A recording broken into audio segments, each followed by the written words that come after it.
Bonjour à tous. Il y a de l'eau dans le gaz à travers l'Europe. Bienvenue dans cette nouvelle édition de Géopolitisme. Un gazoduc sème la discorde entre l'Allemagne, les États-Unis et la Russie.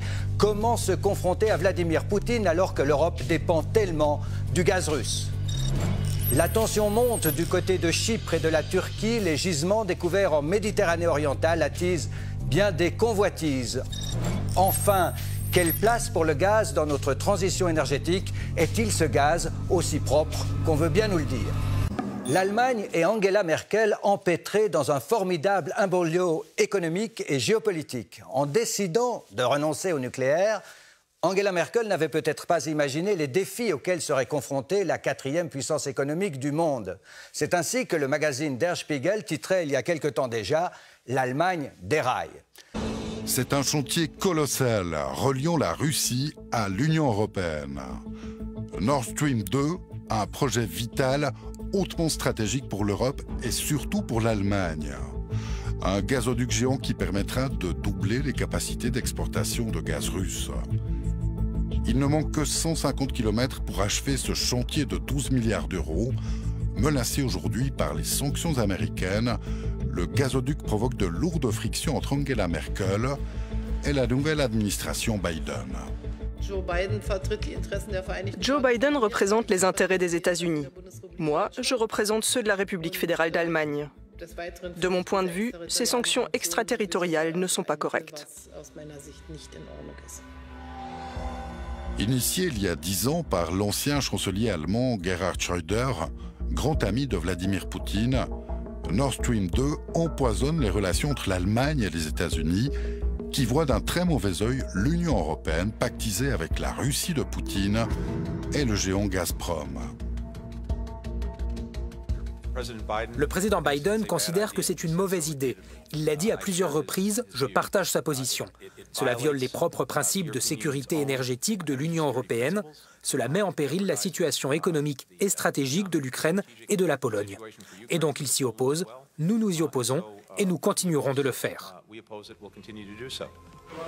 La tentative d'empoisonnement de l'opposant russe Alexei Navalny a renforcé les tensions. Les pressions américaines menacent le gazoduc de la discorde qui contourne les pays baltes, la Pologne et l'Ukraine, privés de ressources vitales pour leurs économies. Au cœur de ce bras de fer au relent de guerre froide, l'Allemagne, soumise à une forte pression de ses alliés américains et européens, mais bien déterminée à mener à son terme le plus grand projet d'infrastructure jamais réalisé en Europe. Mais Angela Merkel se retrouve au cœur d'une bataille géopolitique qui s'annonce difficile, révélatrice des divisions profondes de l'Union européenne qui, faute d'entente, laisse Washington s'ériger en ultime arbitre. L'Europe est avide de gaz, elle en consomme beaucoup, à commencer par l'Allemagne. Berlin s'est engagé dans une transition énergétique à haut risque avec l'abandon du nucléaire et en misant sur les énergies renouvelables. Mais l'éolien et le solaire sont évidemment encore loin de se substituer au pétrole et au charbon. L'Union européenne ne produit que le 25% environ du gaz dont elle a besoin. Tout le reste est importé. Et la Russie est depuis longtemps le principal fournisseur de l'Union, à hauteur de 40%. Viennent ensuite la Norvège, européenne mais pas membre de l'Union, 18%, l'Algérie, 11%, au quatrième rang, le Qatar. Ces fournisseurs appartiennent tous au club, somme toute très fermé, des producteurs mondiaux de gaz, dans lequel les États-Unis et le Canada, grâce au gaz de schiste, se taillent une part de plus en plus imposante.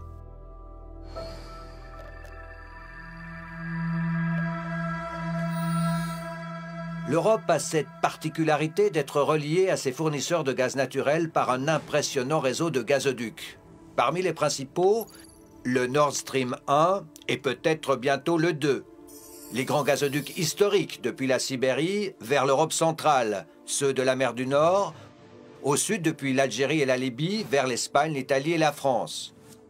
Enfin, les gazoducs transanatoliens TANAP et transadriatiques TAP, et enfin le dernier né, le Turkish Stream et son prolongement vers les Balkans. Ce Turkish Stream, inauguré en grande pompe par Vladimir Poutine et le président turc Erdogan, conforte la position géostratégique de la Turquie face aux Européens. Et qu'on se le dise, le maître d'Ankara n'entend pas en rester là. Nous revendiquerons tous nos droits qui découlent des conventions internationales. Et nous sommes déterminés à remettre à sa place quiconque voudrait nous arrêter.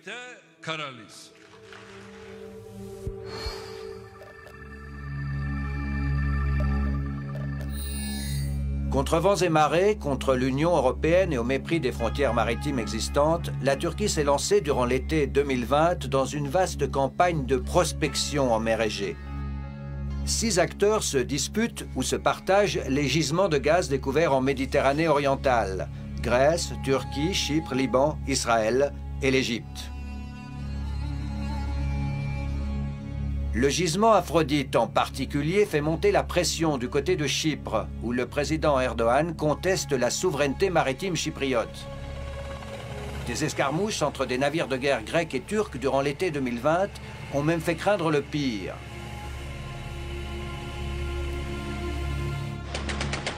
Le contentieux s'est encore élargi lorsque le président Erdogan s'est engagé militairement dans le conflit qui ravage la Libye. En échange de son appui au gouvernement de Tripoli, il a obtenu des droits d'exploration dans les eaux libyennes. Pour contrer ces velléités d'expansion, la République de Chypre, la Grèce et Israël ont fait alliance et lancé un projet de gazoduc long de 2000 km, baptisé EastMed. Ce gaz dont les économies européennes ont tant besoin risque encore de provoquer à l'avenir bien des étincelles. Le gaz est-il cette énergie de transition entre deux époques, celle d'avant avec le charbon et le pétrole, et celle d'après qu'on imagine dévolue aux énergies renouvelables?